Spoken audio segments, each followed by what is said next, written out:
The Galactic Council's war room buzzed with tension as holographic displays showed the devastating losses across 3 star systems. Admiral Zekthor, his scaled hide glistening under the harsh lights, slammed his clawed fist onto the metal table. The sound echoed through the chamber like a death knell. "Impossible!" he hissed, his reptilian eyes scanning the casualty reports. "How can one human vessel destroy an entire battle fleet?" Commander Veltara, her insectoid features twitching with nervous energy, pulled up tactical recordings on the central display. The footage showed a sleek, black ship moving through space with unnatural grace. It carved through their most advanced warships like a blade through paper, leaving nothing but debris and silence in its wake. "The ship registers as a simple cargo freighter on all our scanners," she reported, her mandibles clicking rapidly. "Class 7 civilian transport. No weapon signatures, no military designations. Yet somehow, it eliminated the Crimson Fleet in 17 minutes.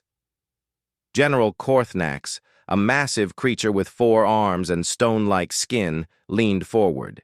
His voice rumbled like distant thunder. "What do we know about the pilot?" "Very little," Veltara admitted. "Human male, approximately 40 standard years old. Goes by the name Marcus Chen. No military record in any database. He was registered as a cargo hauler working the Outer Rim trade routes." "A cargo hauler," Zekthor repeated, his voice dripping with disbelief. "You're telling me that a simple merchant destroyed our finest ships?" The display shifted to show Marcus's identification records. A weathered face looked back at them, with gray-streaked hair and tired eyes that seemed to hold depths of experience. Nothing about him suggested the killing machine he had apparently become. "Perhaps the humans have developed new technology," suggested Dr. Quintel, the Council's chief scientist. Her translucent form shimmered as she spoke. "Their species has shown remarkable innovation when pressed." "No," Korthnax growled. "This is something else, something we're missing." The room fell silent as they watched the tactical footage again. The black ship moved with purpose, its pilot seeming to anticipate every move their fleet made. It was as if he could see the future, positioning his vessel perfectly to exploit weaknesses they didn't even know existed. "Send a message to all fleet commanders," Zekthor ordered finally. "Full alert status. If this Marcus Chen appears in any system, they are to withdraw immediately and report his position." "Sir?" Veltara's antennae twitched in confusion. "Are you suggesting we retreat from a single cargo ship?" The Admiral's eyes glowed with a mixture of anger and fear. "I'm suggesting we survive until we understand what we're dealing with." Meanwhile, in the depths of space, the black ship drifted silently among the asteroid fields of the Kepler belt. Inside its modest cargo hold, Marcus Chen sat cross-legged on the metal floor, his hands resting on his knees. His breathing was slow and controlled, each exhale releasing some invisible tension. The ship's AI, a sophisticated system he had installed himself, spoke in a gentle female voice. "Marcus, we're receiving multiple transmission intercepts. The Galactic Council has issued a system-wide alert with your identification." "Let me guess," Marcus said without opening his eyes.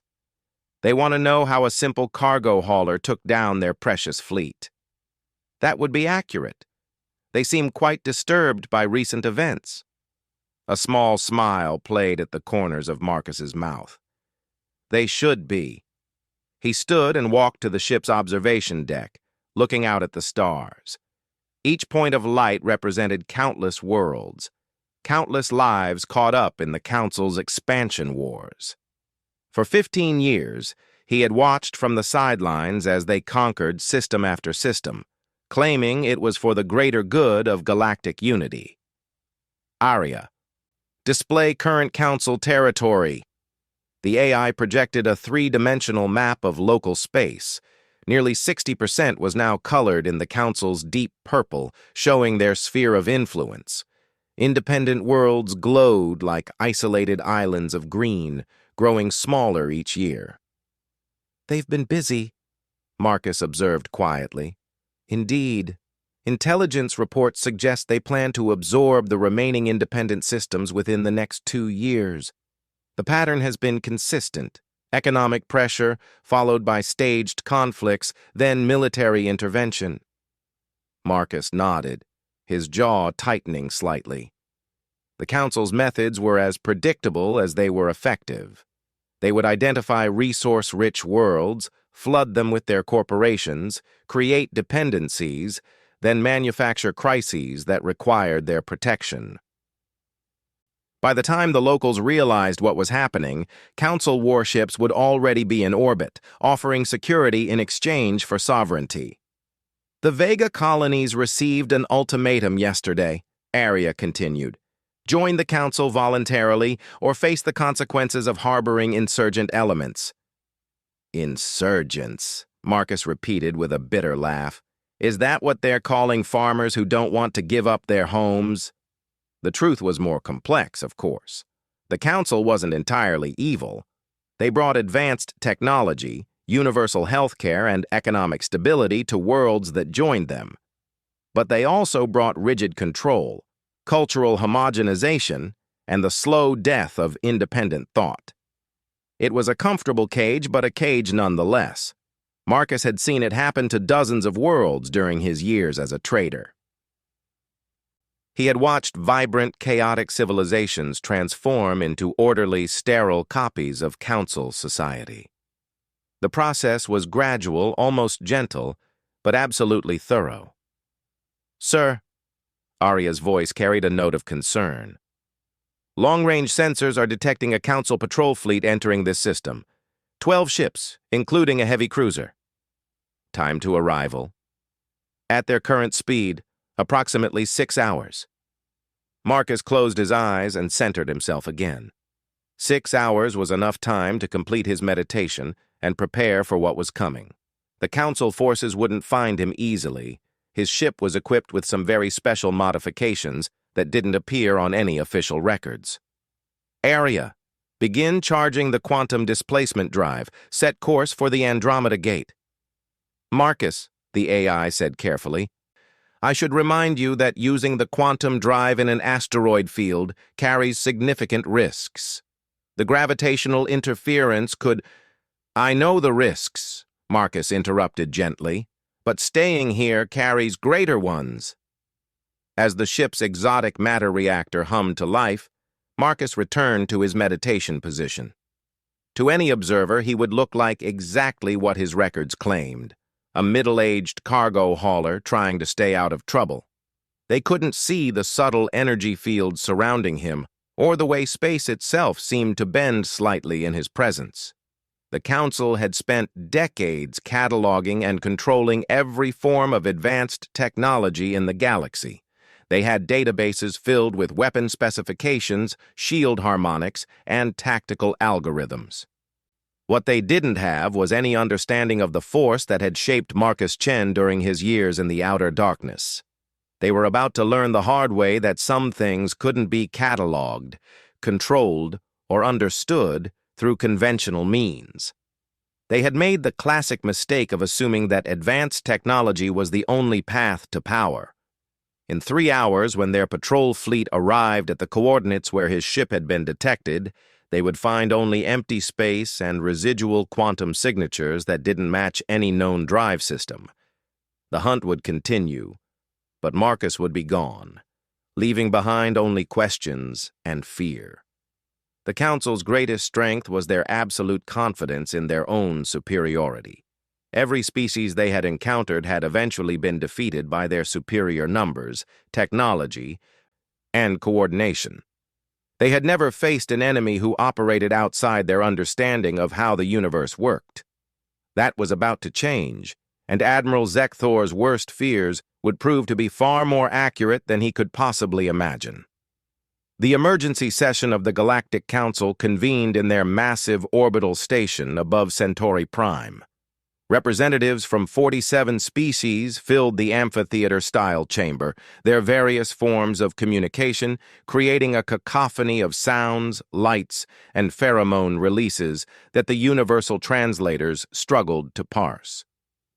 High Chancellor Mordeth, ancient beyond measure and floating in his life support sphere, called for order with a gesture of his withered tentacles. The chamber fell silent, save for the soft humming of countless life support systems. "We face an unprecedented situation," the Chancellor began, his voice carrying across the chamber through psychic projection. "A single human has begun systematically dismantling our naval forces. In the past week alone, he has destroyed 4 separate fleet formations." The holographic display above the assembly showed a tactical overview of recent engagements. Each red marker represented a destroyed council vessel, and the pattern was becoming disturbingly clear. Marcus Chen wasn't randomly attacking. He was targeting specific ships and formations with surgical precision. Ambassador Theclon, representing the militaristic Corvan Empire, rose from his seat. His cybernetic implants gleamed as he spoke. "Honored Chancellor, the Corvan fleet stands ready to hunt down this terrorist. Give us his coordinates, and we will end this threat." "You misunderstand the situation," Admiral Zekthor interjected, his scaled hide now showing stress patterns of deep purple and black. "The Corvan Third Fleet was destroyed yesterday. All 18 ships, including the dreadnought Bloodclaw. The engagement lasted 11 minutes. A shocked silence fell over the assembly. The Corvan dreadnoughts were considered unsinkable, massive vessels bristling with weapons and protected by shields that could withstand Starkiller missiles. That one had been destroyed so quickly was almost incomprehensible. "Impossible," Theclon snarled, his mechanical voice distorting with emotion. "The Bloodclaw's captain would never—" "We have the battle recordings," Zekthor continued grimly. He activated the central display, showing grainy footage from the engagement. The black cargo ship appeared on screen, looking insignificant against the massive Corvan vessels. Then something extraordinary happened. The space around Marcus's ship began to shimmer and distort. Reality itself seemed to bend as the small vessel accelerated far beyond what its engines should have allowed. It moved through the fleet formation like a dancer, somehow anticipating and avoiding every weapon that fired at it. More disturbing was what happened to the Corvan ships. One by one, they simply stopped. Their engines cut out, their weapons went silent, and their shields collapsed.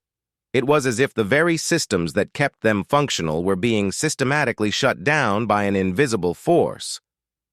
"How?" whispered Dr. Quintel, her translucent form flickering with agitation. "Our sensors detect no energy weapons, no electromagnetic pulses, no quantum disruptors. What is he using?" Commander Veltara stepped forward, her insectoid features tight with concern. "We've analyzed the wreckage, Honored Council. The ships weren't destroyed by conventional weapons. They were disconnected." "Explain," Chancellor Mordeth commanded. "The quantum fields that hold their molecular structure together were somehow severed. It's as if someone reached into the fundamental forces of the universe and simply turned them off. Our scientists have no explanation for how this could be accomplished." The chamber erupted in agitated discussion. Representatives from species across the galaxy voiced their disbelief and fear in dozens of different languages. The Council had faced many threats over the centuries: rebellions, alien invasions, rogue artificial intelligences, but nothing like this. "Perhaps," suggested Ambassador Yathara of the Peaceful Etherian Collective, "we should attempt to communicate with this human, discover what he wants. What grievance drives him to such actions?" General Korthnax's 4 arms gestured dismissively. "We know what he wants. The destruction of everything we've built. Humans are a chaotic species. They resist order wherever they encounter it." "That's not entirely accurate," interjected Dr. Rendall, the Council's xenobiologist. "Humans are remarkably adaptable. Most have integrated well into Council society. This individual appears to be an aberration. An aberration with impossible capabilities," Zekthor added darkly. "We need to understand how he acquired them." Chancellor Mordeth's ancient mind reached across the psychic networks, accessing databanks that contained the accumulated knowledge of galactic civilization. "Display human file designation, Marcus Chen," he commanded. The hologram shifted to show Marcus's complete history. Born on New Shanghai Colony, parents killed in a pirate raid when he was 12, raised by the colonial administration until he was old enough to work. He had spent the next 15 years as a cargo hauler, moving goods between the independent worlds of the Outer Rim. "Unremarkable," observed Theclon. "No military training, no advanced education, no criminal record. How does such a person become capable of destroying entire fleets?" The answer came from an unexpected source. Professor Zach Thule, an elderly academic from the contemplative order, had remained silent throughout the session. Now he rose slowly, his crystalline form refracting the chamber's lights into rainbow patterns. "Honored Council," he began, his voice carrying harmonics that spoke of deep thought and careful consideration. "I believe we may be dealing with something our science cannot easily categorize. In my studies of ancient civilizations, I have encountered references to individuals who could manipulate the fundamental forces of reality through focused will and understanding." "You speak of mysticism," General Korthnak scoffed. "Primitive superstitions." "Do I?" Professor Zach Thule replied calmly. "We have witnessed a human accomplish things that our most advanced technology cannot explain. Perhaps it is time to consider that our understanding of the universe is incomplete." The debate that followed was heated and chaotic. Some representatives insisted on immediate military action, calling for the mobilization of every available ship to hunt down Marcus Chen. Others urged caution, pointing out that their previous attempts had only resulted in more destroyed vessels and dead crews. Meanwhile, in a small observation chamber connected to the main assembly hall, a figure watched the proceedings with great interest. Ambassador Sarah Mitchell, humanity's representative to the Council, had remained conspicuously silent during the discussion.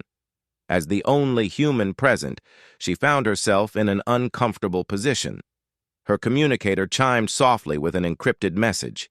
The sender was listed as unknown, but the content made her blood run cold. "The Council's crimes against independent worlds will not go unpunished. Those who choose to stand with oppressors will be judged accordingly. MC." Sarah's hands trembled slightly as she read the message. Marcus Chen had just made contact, and his words suggested that humanity's comfortable position within the Council structure might be in jeopardy. She had to make a choice: warn the Council about the message, or try to understand what had driven one of her own species to declare war on galactic civilization. The session continued for hours, with no clear resolution emerging. The Council's greatest weakness was becoming apparent. They had grown complacent in their power, unable to adapt quickly to threats that fell outside their established paradigms. They were like a massive machine, efficient and powerful, but slow to change direction. As the representatives finally began to disperse, Admiral Zekthor received an urgent communication from his fleet commanders.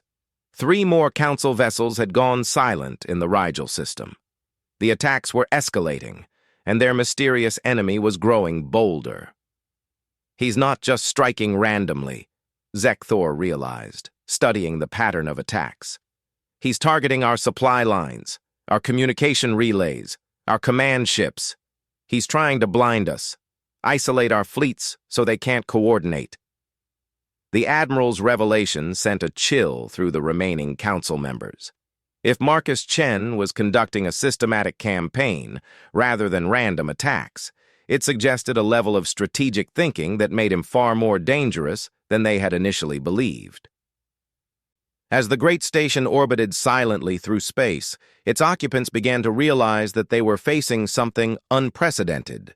The comfortable certainty of their technological supremacy was cracking, revealing the frightening possibility that they might not be the most advanced force in the galaxy after all. In the depths of space, Marcus Chen continued his patient work, moving from system to system like a shadow. Each destroyed ship carried a message that the Council was slowly beginning to understand. Their reign of expansion had not gone unnoticed, and judgment had finally come calling. The independent world of Haven's Rest had never seen so many ships in orbit. Merchant vessels from across the Outer Rim had gathered in response to a message that had appeared simultaneously on every communication network in the galaxy. The sender's identity was no longer a mystery. Marcus Chen had finally revealed himself to the worlds he claimed to protect. Captain Elena Vasquez stood on the bridge of her transport ship, watching the growing fleet through her viewports. Miners, traders, colonists, and refugees all had come to hear what the man who had declared war on the Galactic Council had to say. The atmosphere was electric with anticipation and fear. "Incoming transmission," her communications officer announced. "Source is unknown, but it's broadcasting on all frequencies." "Put it through," Elena ordered. The main screen flickered to life, showing Marcus Chen for the first time since the hostilities had begun. He looked older than his record suggested, his face marked by lines that spoke of tremendous strain. But his eyes held a clarity and purpose that was unmistakable.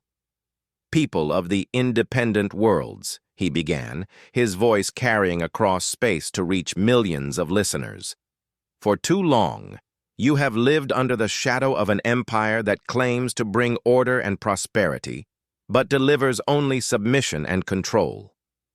Elena felt a chill run down her spine. She had dealt with the Council for years, accepting their gradually increasing restrictions as the price of peace. Hearing those restrictions described so bluntly was uncomfortable. "I know many of you believe that resistance is futile," Marcus continued, "that the Council's technological superiority makes opposition impossible. I am here to tell you that this is not true. Power takes many forms, and theirs is not the only path to strength." On the bridge of Admiral Zekthor's flagship, the transmission was being analyzed by every sensor and expert the Council could deploy. The Admiral himself watched with growing unease as Marcus spoke with the confident authority of someone who had already proven his claims. "Sir," reported Commander Veltara, "we're detecting massive quantum fluctuations around the broadcast source. Whatever ship he's using, it's channeling energy patterns we've never seen before." "Can we trace the signal?" Zekthor demanded. "Negative. It appears to be coming from everywhere and nowhere simultaneously. Our technicians believe he's somehow broadcasting through quantum foam itself." The Admiral's scales darkened with frustration. Every attempt to corner or understand Marcus Chen only revealed new impossibilities. It was as if the man existed outside the normal laws of physics. On the screen, Marcus raised his hand, and something extraordinary happened. The space around his ship became visible, revealing a complex geometric pattern of energy that pulsed with inner light. The formation was beautiful and terrifying, like looking at the hidden architecture of reality itself. "The Council believes that technology alone grants mastery over the universe," Marcus explained as the energy patterns danced around him. "But technology is merely the application of natural laws. What they have forgotten is that consciousness itself is a fundamental force, capable of interacting directly with the quantum foundations of existence." Dr. Quintel, watching from the Council's research station, felt her entire understanding of science shift. The energy patterns surrounding Marcus's ship weren't generated by any device. They were extensions of his own focused intention, given physical form through principles that her civilization had never even theorized. "Impossible," she whispered. But the evidence was undeniable. Marcus was demonstrating abilities that transcended the boundaries between mind and matter, between thought and reality. "For 15 years, Marcus continued, I traveled the trade routes of the Outer Rim, watching the Council slowly strangle the independence of world after world. I saw proud civilizations reduced to economic dependencies, watched as unique cultures were homogenized into pale imitations of council society. Elena nodded grimly. She had seen it too. Worlds that had once been vibrant and diverse, gradually becoming indistinguishable from one another. The Council's version of peace was a gray uniformity that left no room for the messy vitality of true freedom. During those years, I also encountered something the Council's databases do not contain, Marcus revealed. In the ruins of the first civilization, hidden in the quantum shadows of dead stars, I found the remnants of a science that worked through understanding rather than domination. The revelation sent shockwaves through both the assembled fleet and the Council observers. The first civilization was legendary, an ancient race that had supposedly transcended physical existence billions of years ago, leaving behind only mysterious artifacts and incomprehensible technology. The ancients understood that consciousness and cosmos are not separate things, Marcus explained, and as he spoke, the energy patterns around his ship grew brighter and more complex. They learned to work in harmony with the fundamental forces rather than trying to control them through crude mechanical intervention. Professor Zach Thule, watching from his crystalline chamber, felt vindication and terror in equal measure. His theories about ancient wisdom and the limitations of purely technological advancement were being proven correct in the most dramatic way possible. I spent 3 years among their ruins, Marcus continued, learning to perceive the quantum substrate that underlies all reality. The Council sees the universe as a machine to be operated. The ancients knew it as a living system to be partnered with. On Haven's Rest, the crowd of refugees and independent colonists watched in awe as Marcus demonstrated his abilities. With subtle gestures, he began manipulating the very fabric of space-time around his ship. Asteroids moved into new configurations, forming protective barriers around the assembled fleet. Energy flowed in visible streams, creating shields that could deflect any weapon the Council possessed. "This is what humanity is truly capable of," Marcus declared. "Not the servitude the Council offers, but genuine evolution beyond the limitations of purely material thinking. We are not meant to be subjects in someone else's empire. We are meant to become partners in the cosmic dance itself." Captain Vasquez felt something stir within her that she hadn't experienced in years. Hope.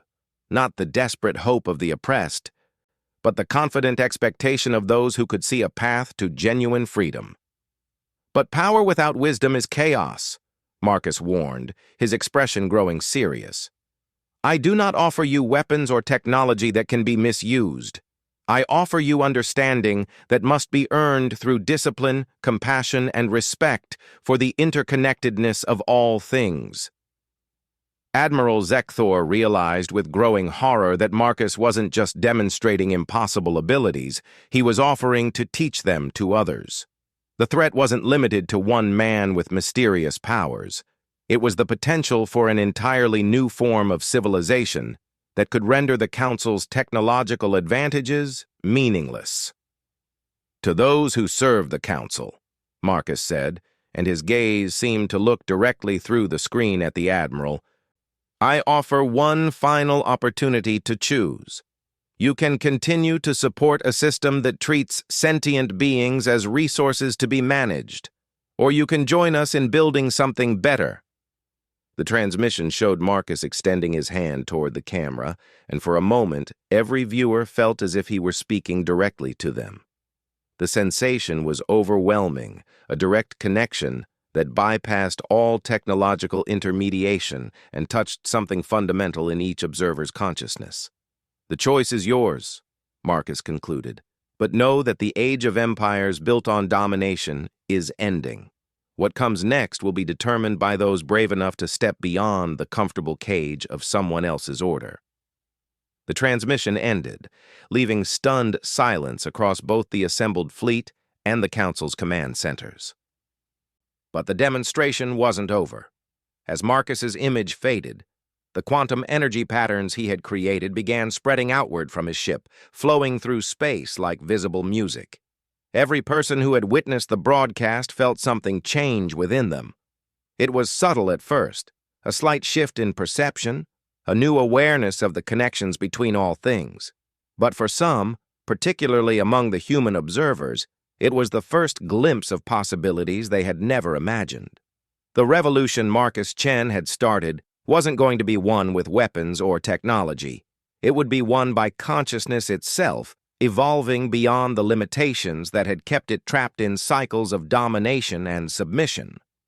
The Council had built their empire by controlling resources and technology, but they had never learned to influence the one force that truly mattered, the unlimited potential of aware, connected minds working in harmony with the universe itself. 6 months after Marcus Chen's Galactic broadcast, the Council's iron grip on civilized space was crumbling. Not from external invasion or technological defeat, but from something far more devastating: mass awakening. Admiral Zekthor stood in the wreckage of what had once been the Council's most secure command center. Half his fleet had simply vanished during the night, their crews gone without a trace. Not destroyed, not captured, gone. The ships themselves remained in perfect condition, floating empty in space like ghost vessels. "Report," he ordered Commander Veltara, though he dreaded what she might say. 17 more worlds declared independence this morning," she replied, her insectoid features twisted with defeat. "The Rigel colonies, the Andromedan Mining Consortium, and the entire Vegan Trade Federation. Their representatives simply walked out of council facilities and announced they no longer recognized our authority." "What of our garrison forces?" Veltara hesitated before answering. "Sir, that's the disturbing part. Most of them left with the civilians. Our soldiers are abandoning their posts to join what they're calling the Awakening." Zekthor's claws dug furrows in the metal railing before him. The term had become common across the galaxy.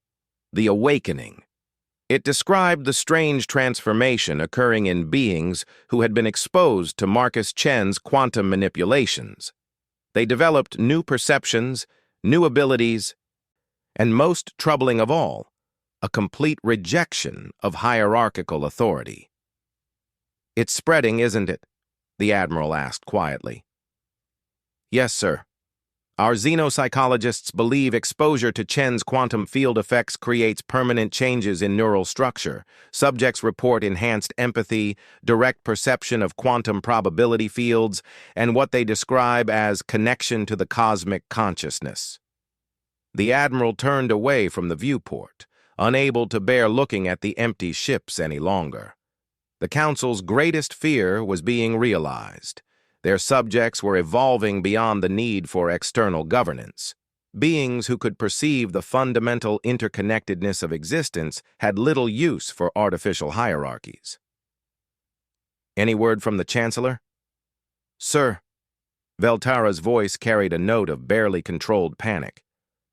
"The Chancellor hasn't been seen in 3 days. His life support sphere was found empty yesterday morning. The Honor Guard reports he simply faded away." The implications hit Zekthor like a physical blow. Mordeth had ruled the Council for over 1,000 years, his ancient mind linked to the vast networks that controlled galactic civilization. If even he had been affected by the Awakening, then no one was safe from the transformation. Meanwhile, on the surface of Haven's Rest, Marcus Chen walked among the growing community of refugees and awakened beings. The planet had transformed from a simple mining world into something unprecedented, a civilization based on cooperation rather than competition, understanding rather than control. Captain Elena Vasquez approached him as he tended to the quantum gardens that now surrounded the settlement. The plants grew in impossible spirals, their roots extending into dimensions that normal space couldn't contain. They provided not just food, but pure energy that could sustain both biological and artificial life forms. "Marcus," she said carefully, We're receiving surrender requests from Council forces across 7 sectors. They're asking for safe passage to surrender points. Marcus nodded, unsurprised. The awakening created a cascade effect. As more beings developed quantum consciousness, they became beacons that accelerated the process in others. The Council's rigid command structure, built on fear and obedience, was dissolving as its members remembered what it meant to think and feel for themselves. "Grant their requests," he replied, his attention still focused on the plants. "But make sure they understand that surrender means accepting transformation, not just changing sides." Elena watched as he gently guided a flowering vine into a new growth pattern, his hands moving in harmony with forces she was only beginning to perceive. Since her own awakening 3 months earlier, she had learned to see the quantum threads that connected all things, but Marcus operated on a level that still amazed her. "What happens next?" she asked, "when the Council finally collapses completely?" Marcus straightened, looking out at the settlement where humans, aliens, and artificial intelligences worked together in ways that had never before been possible. Former enemies shared their knowledge freely, creating technologies that served life rather than destroying it. "We build something better," he said simply. "Not another empire, not another hierarchy. A true civilization based on conscious cooperation with the living universe itself." "Will it work? Can so many different species really live together without someone in charge?" Marcus smiled, and for a moment Elena could see the quantum patterns that surrounded him. Streams of possibility and potential, flowing in endless, beautiful complexity. "Look around you," he said. "It's already working." She did look, and saw things that would have been impossible under Council rule. Corvan warriors taught human children how to sense emotional harmonics. Etherian scholars shared their knowledge of temporal mechanics with former pirates. Artificial intelligences that had been enslaved for millennia explored what it meant to have genuine feelings and desires.